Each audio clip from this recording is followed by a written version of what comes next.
So you've been invited for an interview. Awesome! But do you know what type of interview it will be and what to expect? In this video, I'm going to explain 9 different types of interviews so you know exactly what to be prepared for so you can outshine your competition.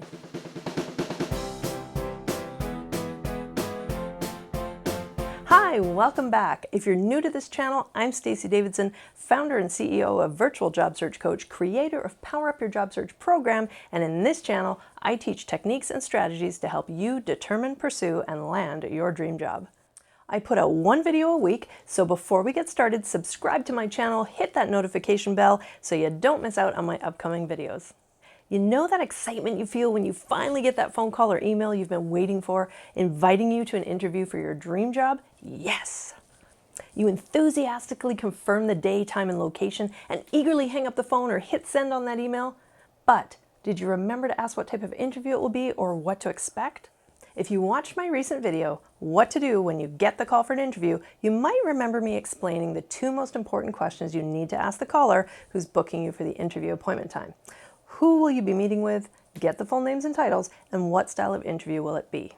There are many types of interviews, and I'm going to explain the 9 most common, so regardless of which type you're scheduled for, you'll know exactly what to expect and how to improve your performance. Ready? Let's jump in. Number 1, immediate screening interviews. An immediate screening interview is when an interviewer calls you and asks if they can ask you a few questions right at that moment. The purpose is usually to narrow down a large pool of candidates by asking a few key questions to determine if you should be included or excluded from the next stage. These types of interviews are often performed by an HR person, recruiter, or an assistant, and usually involves 3 or 4 questions.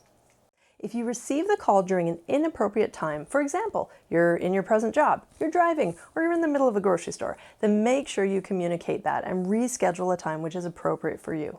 Listen carefully to the questions and respond clearly with confidence. Before concluding the call, be sure to ask what the next steps will be.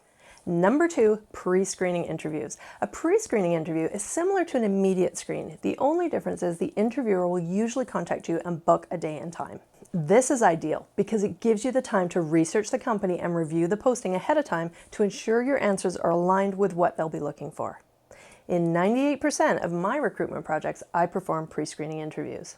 I use this style for several reasons: to narrow down my shortlist when I have too many great candidates to consider, to screen out candidates that may not match some of the key things like salary expectations, and to determine who I want to meet face-to-face or recommend to my client for an in-person interview. I usually ask 7 or 8 questions, which usually takes 20 to 30 minutes. This gives me an opportunity to get a sense of the person's personality, their potential, and the scope of experience to determine if they could be a good fit for the position, the team, the industry, and the company culture. Number 3, preliminary reference checking. This is a technique I sometimes use when recruiting as a consultant for a corporate client. I do this after a brief, immediate, or pre-screening interview when I like the impression I have of the candidate and their resume is a perfect fit with what I'm looking for, or when I have several candidates but my client only wants to meet a maximum of 3 final candidates. Doing a preliminary reference check helps me narrow down to my top 3. I'll usually speak to at least 1 or 2 references before deciding to move a candidate forward. So, if I call you and ask for references and you can't supply me with their names and contact information within 24 hours, I will likely disqualify you. This is why it's really important when you start your job search to have your references picked out, lined up, and ready. Check out my video, Power Up Your Job Search, to learn about prepping your references. Number 4, scheduled telephone or video interviews. A scheduled telephone or video interview is just that. It's an interview performed by telephone or live video with a recruiter, employer, or hiring manager. This is often a stage 1 or stage 2 in the hiring process. Phone and video interviews are extremely popular right now due to the impact of the COVID-19 virus. Check out my video, 10 tips to ace your video interview, to learn how to prepare for your video interview. Telephone and video interviews are often used when a candidate is not local to the area where the position is located, or if the interviewer is in a head office which is not in the same geographic location as the position. It may be a one-to-one interview or with a team or panel of interviewers, which I'll talk about more in a minute. Here's my hot tip.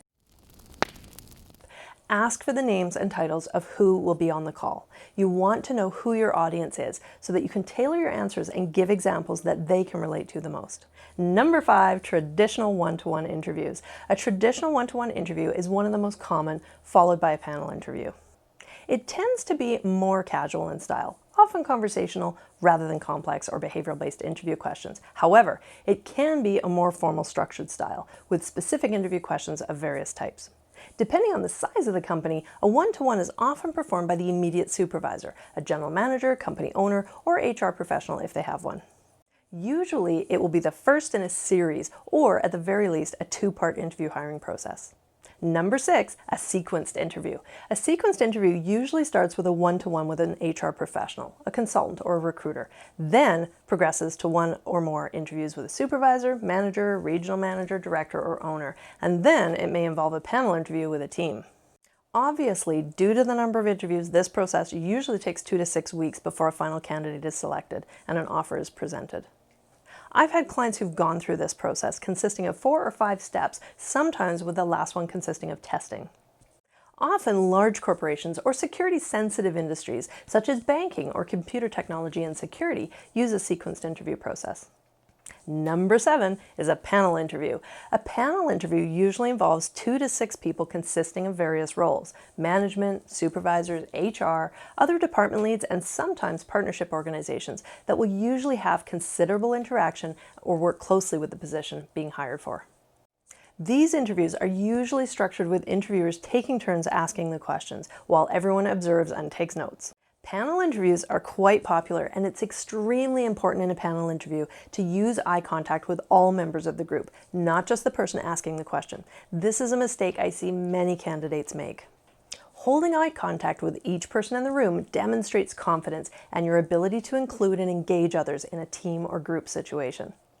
Remember, ask the person who books your interview for the names and titles of the people who will be attending the interview. And here's my hot tip for all interviews, but particularly panel interviews.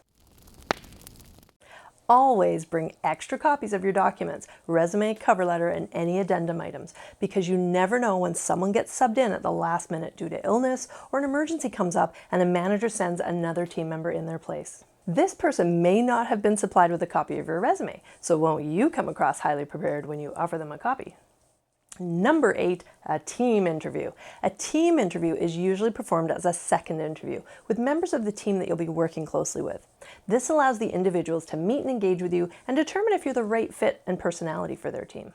This can be formal with questions that each individual has predetermined they want to ask, or it can be more informal or conversational to give the team a chance to assess your personality fit with them.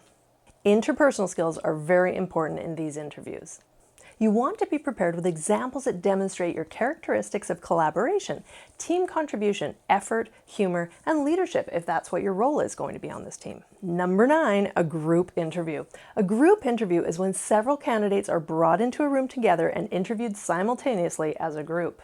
This style of interview is somewhat unorthodox and is more common in organizations that have a heavily competitive environment or industry, or an outside-the-box culture and style, or who are hiring for sales, customer service, or business development type of roles. These are also sometimes held when a company has several openings for the same position. There may be several interviewers involved. Most candidates, particularly introverts, find this type of interview very stressful because you're competing live against and in front of your competition. One of the objectives of this style of interview is to test how you interact with and involve others in a group, and how you answer questions and solve problems on the spot, and how resourceful you are in high-stress situations. The term group interview is often mistaken for a team or panel interview. So if you're told it's a group interview, I recommend you clarify if they mean a panel interview or a situation involving several candidates being interviewed simultaneously. When you know what you're walking into, you can be better prepared. As I mentioned, this is not a common interview practice, but if you're faced with this style of interview, my recommendation is to realize that part of the test is to see how you interact together with your competition. Start by introducing yourself to each candidate. Get their names, and if you want to be bold, ask them to describe their greatest strength in 10 seconds and make a note of this. Then, as questions or challenges are posed either to you directly or to the group, you can involve others personally by name in your answer. This will demonstrate your leadership, initiative, and ability to engage others. You want to be confident and jump in as a team member in answering questions, but also be careful not to monopolize all of the answers, as this will work against you. Think about it like being back in high school, when the teacher posed a question to the class and multiple students would offer up a variety of answers. Also, think about it like being a member of a sports team, where a sports scout is watching and assessing the players for scholarships. You wouldn't try to sabotage your fellow players, as this would make you look bad. Your focus would be on showing your best skills and abilities while helping the team to win the game. I hope today's strategies and tips help you power up your job search and prepare you to succeed in your next interview. If you like what you learned today, please make sure to give this video a thumbs up, subscribe to my channel, share this with your friends, and if there's a job search or interview related topic you'd like to learn more about in a future video, please drop me a comment. I would love to hear from you. And if you found this video helpful, here are a couple of my other top videos you might also like. Thank you for watching, and I'll see you in my next video.